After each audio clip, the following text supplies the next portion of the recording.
ఏమో జీఎం నియామకంపై ఆశలు 3496 కిలోమీటర్లతో విశాఖ కేంద్రంగా దక్షిణ కోస్తా రైల్వే జోన్ కలను సాకారం చేసే దిశగా ఎన్డీఏ ప్రభుత్వం అడుగులు వేస్తూ జోన్ కార్యకలాపాలు ఇక్కడి నుంచి త్వరితగతిన ఆరంభమయ్యే సూచనలు కనిపిస్తున్నాయి. వాల్తేరు డివిజన్ నుంచి విడిపోయి తూర్పు కోస్తా జోన్లో రాయగడ కొత్త డివిజన్గా ఏర్పడిన విషయం తెలిసింది. ఈ రైల్వే డివిజన్కి ఈ నెల 6న ప్రధాని మోడీ వర్చువల్గా శంకుస్థాపన చేశారు. వెంటనే కొత్త డిఆర్ఎం రైల్వే బోర్డు నియమించింది. ఈ నేపథ్యంలో దక్షిణ కోస్తా జోన్ కొత్త జోనల్ మేనేజర్ నియమిస్తారని ప్రచారం సాగుతుంది. ఇప్పటికిప్పుడు కాబోయిన అతి త్వరలోనే నియమిస్తారంటున్నారు. జోన్ ప్రధాన కార్యాలయ భవనాల నిర్మాణానికి ప్రధాని మోడీ బుధవారం శంకుస్థాపన చేస్తుండటం ఆ ప్రక్రియను రైల్వే బోర్డు వేగవంతం చేసినట్టు సమాచారం. ప్రస్తుతం ఓఎస్డీ ఉన్నప్పటికీ ప్రధాన కార్యాలయ నిర్మాణ పనుల పర్యవేక్షణకు పూర్తిస్థాయి అధికార అవసరం. ఒకవేళ నియమించబోతే వివక్ష చూపెట్టారన్న విమర్శలు రావచ్చు. ప్రస్తుతం రైల్వేకి చెందిన ఖాళీ భవనాలు వినియోగిస్తూ జోన్ కార్యకలాపాలను తక్షణం ప్రారంభించాలని అన్ని వర్గాలు కోరుతున్నందున కేంద్రంపై రాష్ట్ర ప్రభుత్వం ఒత్తిడి తేవాల్సి ఉంది.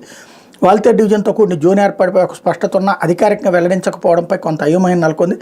రాష్ట్ర పరిధిలోని రైల్వే లైన్లతో వాల్తేరు డివిజన్ కొనసాగించవచ్చు అన్నారు. దీంతో ఈ డివిజన్ కింద 450 కిలోమీటర్ రూట్ 979 కిలోమీటర్ రైల్వే లైన్లు వస్తాయి. కొత్త వలస నుంచి అరకు సెక్షన్ వరకు 106 కిలోమీటర్ లైన్ వస్తుంది. విజయనగరం నుంచి కూనేరు సెక్షన్ వరకు 102 కిలోమీటర్లు, బొబ్బిలి సాలూరు లైన్ 17 కిలోమీటర్లు ఈ డివిజన్లో పరిధిలోకి వస్తాయి.